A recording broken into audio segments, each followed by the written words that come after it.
Right then guys, so here we have a Volvo XC90 hybrid. So I'm going to go ahead and twist the ignition switch by ear and hold it until the ignition comes on. Obviously it won't start because this thing is hybrid or mainly electric. And then once all the dash comes on, so I have already set the tyre pressures. So you can see by ear now, even though I've set the tyre pressures to the correct pressure, there is a warning still on the dash. So we're going to go ahead and reset that.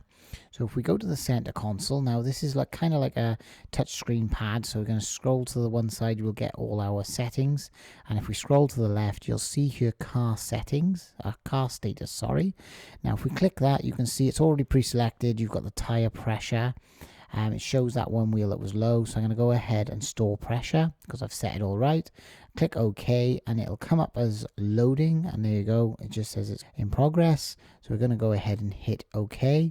Now it may take a few minutes for it to fully register the pressures, but you can go ahead now and not worry about this. I just kind of kept an eye on it in case it kind of reset, but it takes maybe a little bit of time. So if you go back over to the main dash now, you will see that the actual warning has gone away, and that's it reset, guys. So yeah, if it comes back on now, obviously you might have a fault there, but yeah, press the center button, go back to the main menu. You can see car status is kind of showed up on that screen. I'll turn on the ignition and that's it all done. So yeah, I hope this helps, guys, and thanks for watching. And if you get value from this video, hit the like button and subscribe to support this channel.